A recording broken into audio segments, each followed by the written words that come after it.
Yeah, no, Jimmy, he went through the whole Uptown history and the stuff, and the whole Uptown to Motown, because we as music fans, when Andre went to Motown, um, from the outside, I think the whole Puffy and Bad Boy thing is like, okay, I'm gonna do to Motown what Puffy did to Bad Boy, and did the whole promo. Spent a lot of money. Took G Wiz. I interviewed G Wiz from Heavy D and the Boys. Took Yeah, Big Bub. Took yeah, Eddie F. And yeah, but yep. yeah, yeah. But then it was a big balance because Kenny and the Whitehead brothers suffered as a result of all the stuff. So there was a lot of unsettledness. But how did you Yes. find the Oh transition? man, that time at Motown, bruh, bruh. All right, so I'm gonna tell you, man. I became really close friends with Jason Weaver. Okay, And really tight with to this day. Jason, that's my man to this day. Uh, because Jason and I were around the same age. and Michael fans as well. Yeah.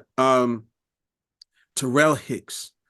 Uh, Terrell Distant Hicks was Lover. I love that song. That's my Distant Lover. That's my jam. The Teddy remix with Sprague Doogie. oh my Yeah. God.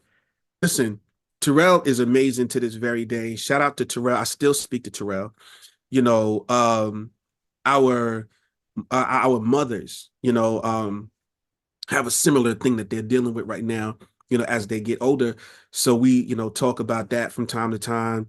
Shout out to her mom and dad, and Veronica, her sister, and Deatra, her legendary singer, a singer sister, Deatra Hicks, you know, and I became very close to a group called Shades. I became very close to 702. We toured together. We Oh, did stuff. yeah. Biff 10. Yeah, yeah, yeah. Mila. Biff 10, yeah, yeah. Biff Yeah, 10 had that yeah, yeah. Mila. Yeah. 1000%, 1000%. And they were like some sisters, man. And we were just a bunch of kids, that's what it was, man. We were just really a bunch of kids.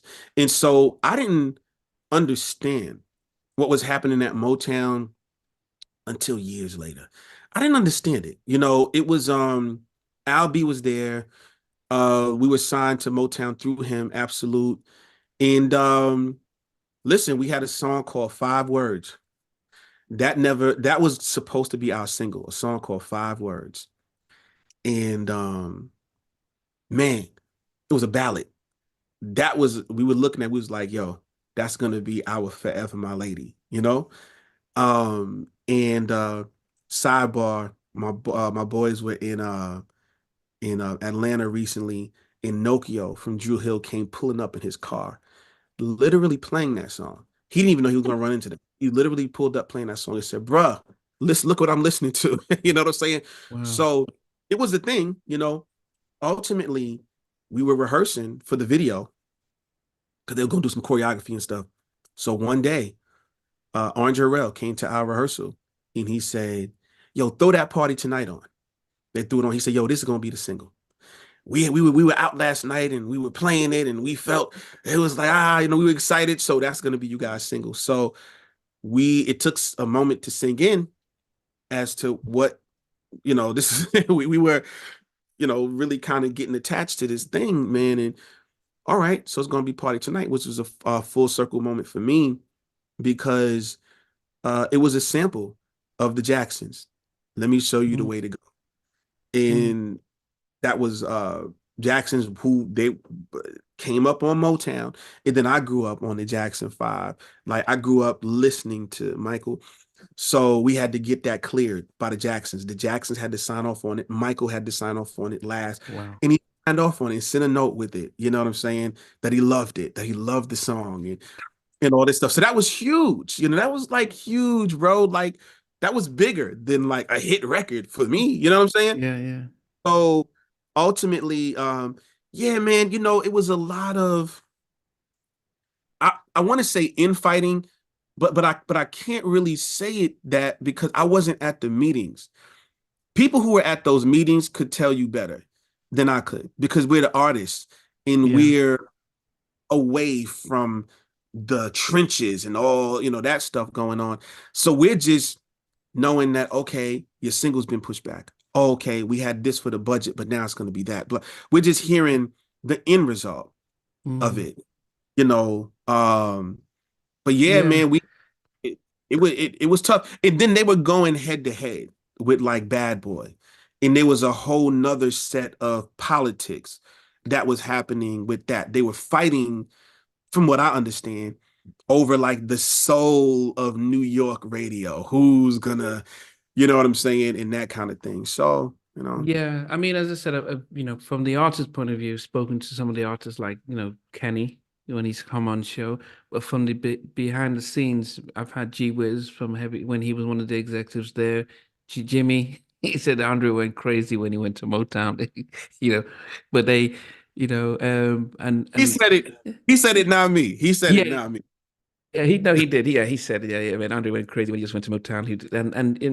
And G Wiz was saying, yeah, man, we spent too much on a lot of stuff, but then you had some of the legacy artists who were there prior to Andre coming in, and it's like, well, we didn't sign you, so we're going to prioritize the guys we signed, and it was trying to get the right type of balance, and ultimately, um you know, you it was you can't, you know, Uptown was something he built from bottom up. You can't go into Uptown Motown and then try and, you know, you have to take your time, and he rushed it and stuff. But I knew Puffy was, you know, it was a sense of, man, I need to compete with this guy.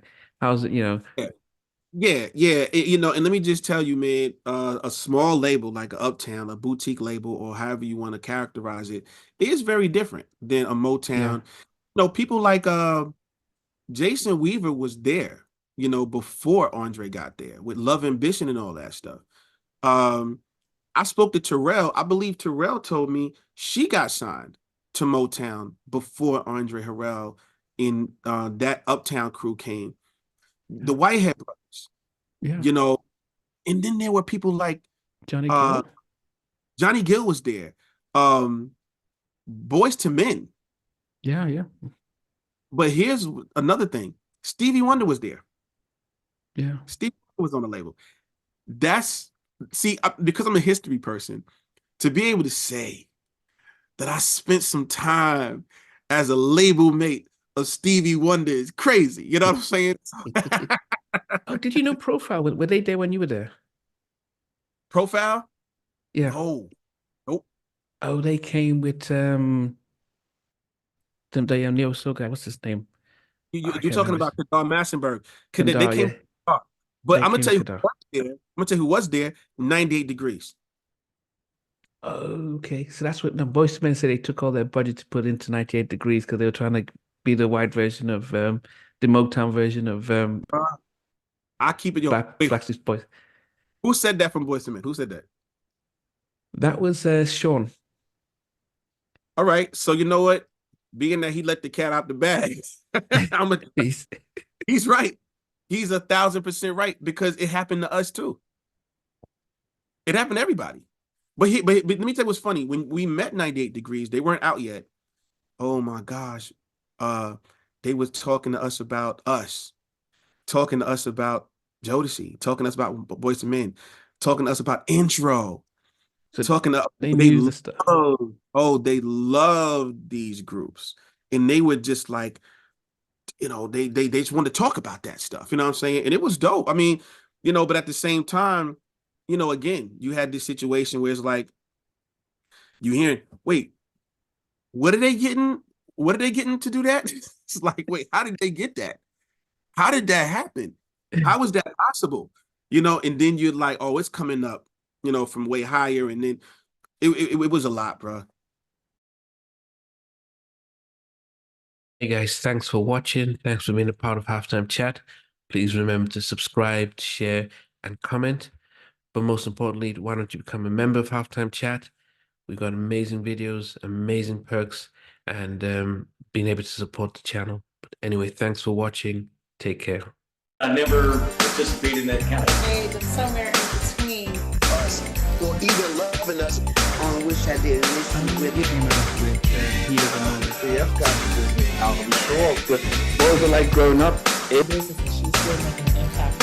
4 houses down. I have a Trying to get this one and that one. So that works for you, but just for me, No, okay. They don't understand what Jodeci boys and men and all spirits. play.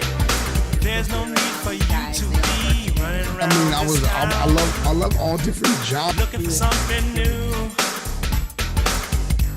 If it's something new and exciting you're looking for,